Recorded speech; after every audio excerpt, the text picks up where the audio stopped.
কুমিল্লা নগরীতে পাঠাগারের হারানো ঐতিহ্য ফেরানোর উদ্যোগ নেওয়া হয়েছে।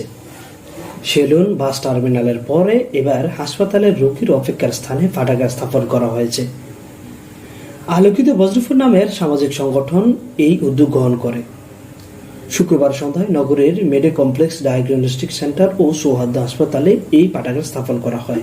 এটা আসলে নিঃসন্দেহে একটা চমৎকার আইডিয়া এবং সৃজনশীল আইডিয়া। এরকম জিনিস আমি আর অনেক হসপিটালে দেখি নাই এবং এটা রোগীর জন্য এবং রোগীর স্বজনের জন্য খুবই উপকারী। এখানে যে বই পড়তে আমার সময়টা কাটলো।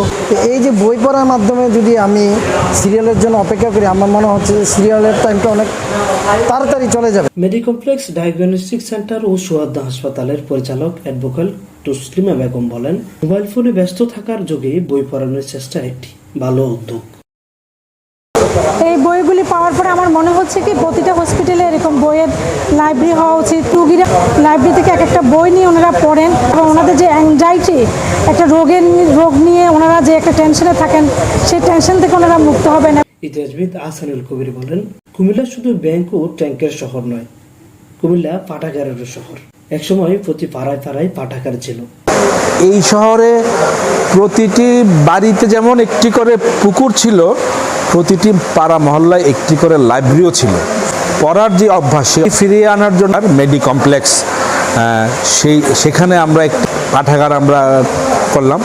একজনে একটা বইয়ের যদি 2 পাতাও পড়ে, সে কিন্তু অনেক কিছু শিখলো। What ever the book is, এটা হইতে পারে গল্পের বই, হইতে পারে কারো জীবনী, কারো হইতে পারে কারো ইভেন এন্টারটেনমেন্টের উপর বই হইতে পারে। যে যাই পড়বে তাই কিন্তু লাভ। আলোকিত বজ্রপুরের প্রধান সমন্বয়কারী পরিকল্পনা মন্ত্রণালয়ের অতিরিক্ত সচিব মাসুদ রানা চৌধুরী বলেন, আমরা মানুষের পাঠ্যাভ্যাস ফিরিয়ে আনতে এই উদ্যোগ নিয়েছি। আমাদেরকে মাঝে চিন্তা আসলো যে হসপিটাল যেখানে মানুষ যায় ডাক্তারের সাথে কথা বলার জন্য, ওনাদেরকে দীর্ঘক্ষণ অপেক্ষা করতে হয় এবং ওনারা কিন্তু খুব অ্যাংজাইটির মধ্যে থাকেন, শঙ্কার মধ্যে থাকেন যে ওনার রোগীটার কি হলো। তো ওই সময় যদি একটা সামনে বই থেকে, ওই বই থেকে যদি উনি কিছুক্ষণ আনন্দটা নিতে পারেন, ওইটা কিন্তু ওনার হয়তো রোগের যে প্রতিরোধ ক্ষমতাটাও বাড়িয়ে দিতে পারে। পাশাপাশি আমাদের যে মূল চিন্তা যে মানুষকে যত বেশি বইয়ের সাথে সম্পৃক্ত করা যায়।